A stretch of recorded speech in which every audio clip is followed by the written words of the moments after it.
Assalamualaikum warahmatullahi wabarakatuh. Di sini kita akan belajar ilmu tajwid. Apa sih itu ilmu tajwid?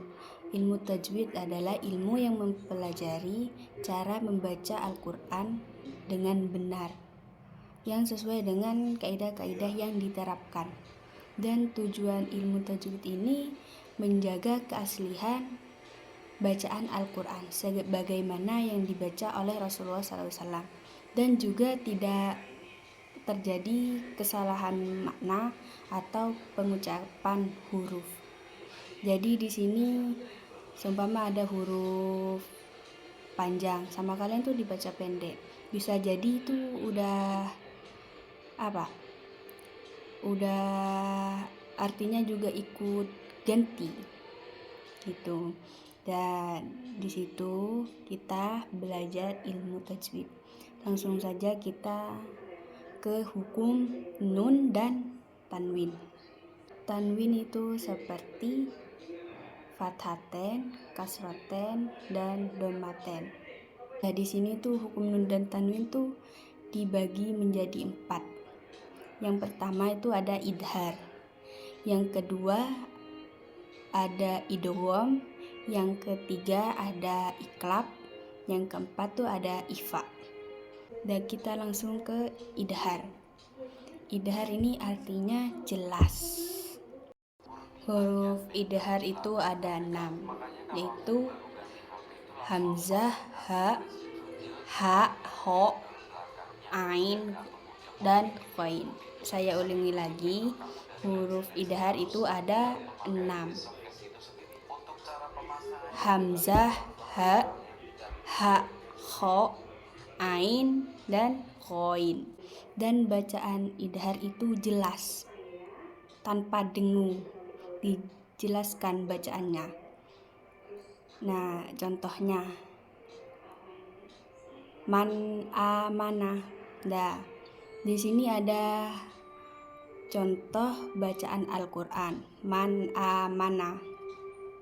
Nah, man amana ini ada huruf nun mati bertemu dengan huruf idhar. Jadi cara bacanya itu gini. Cara bacanya tuh jelas, tidak usah didengungkan. Man amana. Nunnya itu dijelaskan, dinampakkan, tidak usah didengungkan. Tidak usah man amana, tidak usah gitu. Langsung man amana. Dah. Dan selanjutnya idgham. Idgham tuh dibagi menjadi 2. Ada idgham bi gunnah dan idgham bila gunnah. Artinya idgham bi gunnah ini dengan dengung, dan idgham bila gunnah tanpa dengung. Arti idgham sendiri ini artinya penggabungan. Jadi idgham bi gunnah dan bila gunnah itu artinya yang idgham bi gunnah itu penggabungan dengan dengung, dan idgham bila gunnah itu penggabungan tanpa dengung. Dan sekarang kita membahas yang idgham bi gunnah dulu. Idgham bi gunnah itu penggabungan dengan dengung, yang hurufnya ada 4. Ya, nun, mim, dan waw. Dan saya ulangi, huruf idgham bi gunnah itu ada 4. Ya, nun, mim, dan waw. Cara bacanya itu dengan dengung. Contohnya seperti man ya malu. Contoh lafadznya seperti man ya malu. Dan di situ ada nun mati yang ketemu dengan huruf-huruf idgham bi gunnah, yaitu ya. Dan cara bacanya itu didengungkan. May ya malu, langsung ke iya. Jadi nunnya tuh gak usah dibaca. May ya malu gitu. May ya malu. Dan selanjutnya idgham bila gunnah tanpa dengung. Kebalikannya idgham bihunnah. Hurufnya ada 2 huruf, lam dan ro. Saya ulangi lagi, huruf idgham bila gunnah itu ada 2, lam dan ro. Contoh lafadznya seperti marrabbuhum. Di sini ada nun mati bertemu dengan huruf-huruf idgham bila gunnah. Apa itu? Huruf ro. Ingat lagi, cara bacanya itu tanpa dengung. Kalau idgham bila gunnah itu tanpa dengung. Cara bacanya seperti ini. Marrabbuhum. Gak usah didengungkan seperti ini. Marrabbuhum itu salah. Jadi idgham bila gunnah itu tanpa dengung, langsung marrabbuhum. Ya, seperti itu. Kita lanjut yang ketiga, yaitu iqlab. Iqlab sendiri artinya menukar atau menggantikan. Dan di sini iqlab juga mempunyai 1 huruf saja, yaitu huruf ba. Saya ulangi lagi, huruf iqlab itu punya 1 huruf, yaitu huruf ba. Dan jika setelah nun mati atau tanwin bertemu dengan ba, berarti itu bacaan iqlab. Dan nunnya, nun mati diubah menjadi mim dengan dengung.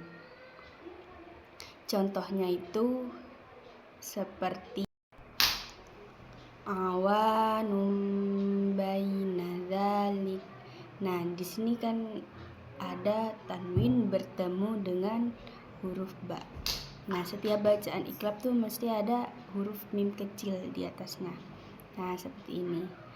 Nunnya itu huruf nun matinya diubah ke mim dan dengan dengung. Jadi cara bacanya tuh awanum baina.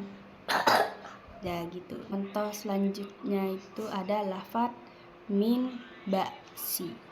Di sini ada nun mati bertemu ba, dan itu ada di atasnya ada mim kecil. Dan cara bacanya itu nunnya diubah ke mim. Mim ba'si gitu. Dengung ya, dengung. Yang keempat yaitu ikhfa. Ikhfa artinya samar. Dan hurufnya ada 15. Yaitu ta, sa, jim, dal, zal, zain, sin, shin, shod, dot, to, dho, fa, qaf, kaf. Dan itu semua huruf ikhfa. Ada 15 huruf. Dan cara bacanya itu samar. Apa sih samar-samar itu? Didengungkan. Nah, seperti itu. Contoh lafadznya itu seperti kunta.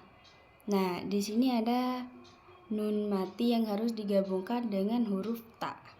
Huruf atau huruf ikhfa. Nah, di sini harus dibaca samar dan dengung. Jadi seperti ini. Kunta. Kunta. Nah, seperti itu. Dan selanjutnya ada contoh lafadz min samaroti. Nah, di sini ada huruf nun yang harus digabungkan dengan huruf ikhfa, yaitu huruf sa. Nah, di sini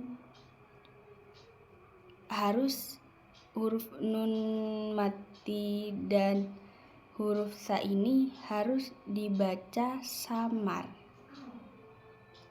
Jadi cara bacanya seperti ini. Min tamaroti. Nah, seperti itu, harus samar